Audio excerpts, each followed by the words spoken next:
Assalamualaikum warahmatullahi wabarakatuh.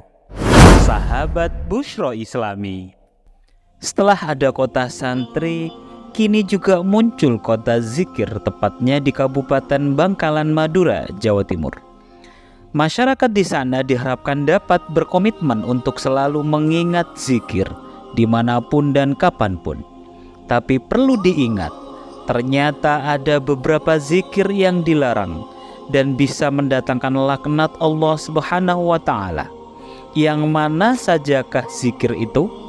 Tonton video ini hingga akhir dengan cara like, share, and subscribe agar video ini bisa terus bermanfaat. Zikir sering dianggap ibadah yang sepele. Padahal amalan ini bisa menjadi media untuk mendapatkan ketenangan dan ketentraman saat pikiran kita sedang kacau. Selain itu, zikir juga punya banyak keutamaan tersembunyi yang tidak diketahui banyak orang.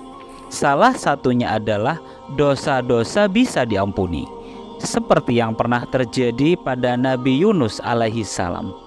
Maka sekiranya dia tidak termasuk orang yang banyak berzikir, bertasbih kepada Allah, niscaya dia akan tetap tinggal di perut ikan itu sampai hari berbangkit. Al-Quran Surah As-Saffat ayat 143 hingga 144. Bukti nyata zikir bisa mengampuni dosa seseorang diabadikan dalam kitab Jami'ul Ulum wal Hikam. Dua orang pernah bertemu di pasar. Salah satu dari mereka berkata, "Mari kita berzikir mengingat Allah di saat manusia sedang lalai." Setelah berpisah, salah satunya meninggal dunia.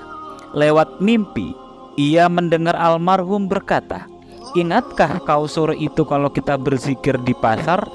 Allah ampuni dosa kita. Kalau ingin punya harta yang banyak di surga, cukup rutin amalan zikir." Dari Abi Musa Asy'ari, dia berkata, Nabi bersabda, "Maukah aku membimbingmu ke harta karun di antara harta surga?" Aku berkata, "Ya wahai Rasulullah." Dia bersabda, "Katakanlah, tidak ada daya dan kekuatan selain Allah." Zikir juga sudah sejak lama menjadi ibadah yang punya keistimewaan tersendiri jika dibandingkan dengan ibadah yang lainnya. Dan sungguh zikrullah, mengingat Allah, itu lebih besar keutamaannya dibanding ibadah-ibadah lain, dan Allah mengetahui apa yang kamu perbuat. Al-Quran Surah Al-Ankabut ayat 45. Saking banyaknya manfaat berzikir, Buya Yahya sampai mengingatkan bahwa sesibuk apapun kita haruslah menyempatkan untuk berzikir. Lama-lama zikir akan menjadi kebiasaan.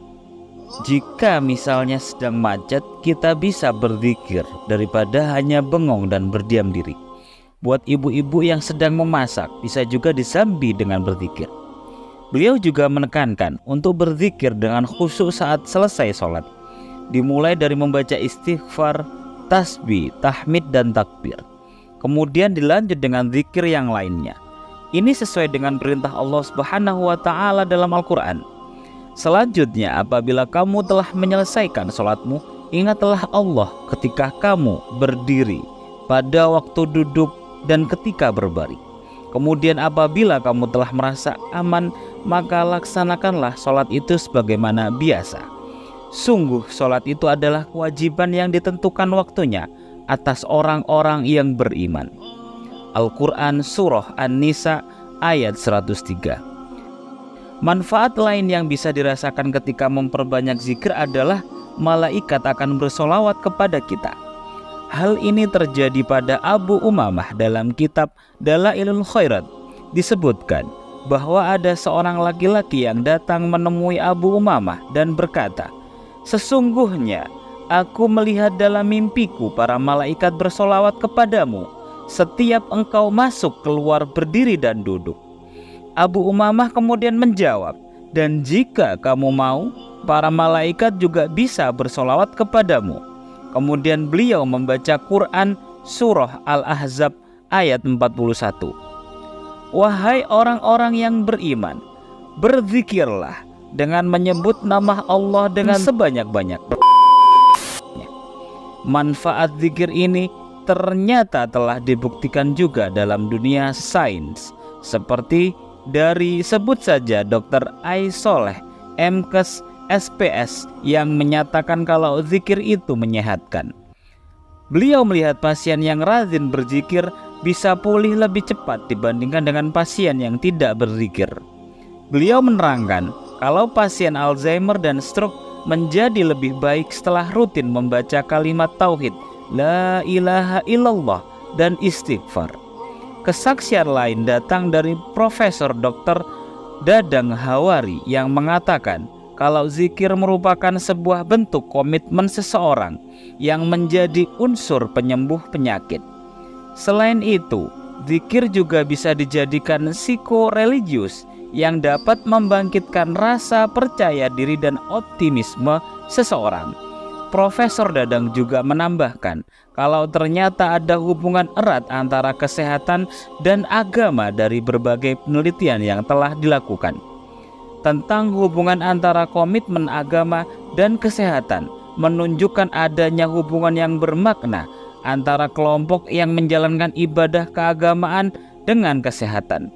Secara umum, dapat dikemukakan bahwa dalam studi yang komprehensif dari 200 penelitian epidemiologi diperoleh kesimpulan bahwa terdapat hubungan positif antara agama dan kesehatan. Jadi tunggu apa lagi? Tidak ada alasan untuk tidak berzikir. Walaupun zikir sangat dianjurkan untuk dilakukan, tapi kita perlu berhati-hati karena ternyata ada zikir yang dilarang dan bisa mendatangkan laknat Allah Subhanahu wa Ta'ala. Pernahkah kamu bicara ataupun nyanyi lagu kesukaan kamu di toilet? Ternyata dalam Islam hal seperti itu dimakruhkan.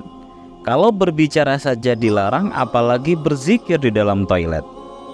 Pokoknya semua yang berhubungan dengan nama Allah Subhanahu wa Ta'ala tidak bisa dilisankan di toilet. Ditambah lagi, toilet itu tempat kotor dan jadi sarang para jin, makanya kita dilarang untuk berlama-lama di sana. Lalu bagaimana dengan orang yang sudah terbiasa berzikir dalam segala keadaan? Jangan khawatir, karena ulama punya solusinya. Para ulama membagi zikir dibagi menjadi dua. Yang pertama ada zikir bilisan, yaitu zikir yang diucapkan dengan lisan. Yang kedua zikir bil qalbi, atau berzikir di dalam hati. Nah, zikir ini boleh dilakukan ketika kita sedang buat hajat. Hal ini sudah dijelaskan oleh Imam Nawawi dalam kitab Al-Azkar. Makruh hukumnya berzikir dan berbicara di saat buang hajat, baik itu dilakukan di alam terbuka ataupun di dalam kamar kecil. Hal itu berlaku untuk zikir dan pembicaraan kecuali omongan yang diucapkan dalam keadaan darurat. Bahkan sebagian ulama kita kalangan Syafi'i mengatakan bahwa tidak diperkenankan bagi orang yang bersin untuk membaca hamdalah atau menjawab hamdalahnya orang yang bersin, tidak menjawab salam dan tidak menjawab azan. Orang yang memberi salam kepada orang yang sedang menunaikan hajat adalah orang yang ngawur dan tak berhak dijawab. Hukum mengenai ini semua adalah makruh tanzih dan bukan haram. Jika dia bersin dan mengucapkan hamdalah dalam hatinya dan tidak melafazkannya dengan lisannya, maka tidaklah mengapa.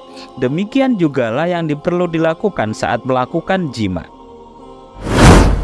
Berzikir dalam keadaan bersetubuh hukumnya persis sama dengan berzikir saat buang hajat.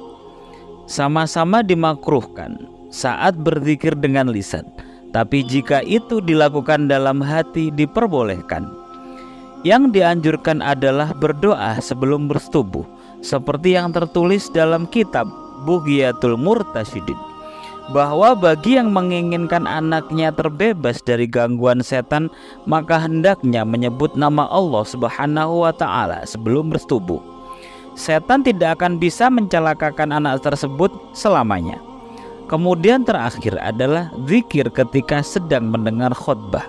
Kita dianjurkan untuk diam saat khutbah berlangsung, termasuk diam dari melafalkan zikir. Ini berlaku untuk semua khutbah, baik itu khutbah Jumat ataupun khutbah saat hari raya. Jadi tidak salah kalau Allah Subhanahu wa taala memerintahkan kita untuk diam saat berkhutbah. Apabila dibacakan Al-Quran, maka dengarkanlah baik-baik dan perhatikanlah dengan tenang agar kamu mendapat rahmat. Al-Quran Surah Al-A'raf ayat 204. Biasanya saat khutbah berlangsung ada orang yang posisinya jauh dari khotib, ataupun ada orang yang tidak mengerti isi khutbah karena perbedaan bahasa. Tapi itu semua bukan alasan untuk membenarkan zikir di tengah-tengah khutbah. Imam Maliki dan Hanafi tetap mewajibkan untuk diam dan fokus mendengarkan. Dalam fatwa Warasail al-Usmain disebutkan bahwa makmum memiliki kewajiban untuk diam dan mendengarkan khutbah. Walaupun jamaah tidak memahami isi khutbah karena memang sudah ada larangan berbicara saat khotib naik mimbar.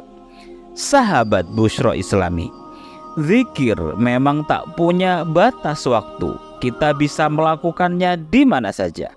Tapi ada yang harus kita perhatikan. Ada kondisi ketika zikir kita bisa mendatangkan laknat, alih-alih pahala. Tidak mau kan usaha kita beribadah malah berbuat azab? Wallahu a'lam bishawab. Wassalamualaikum warahmatullahi wabarakatuh.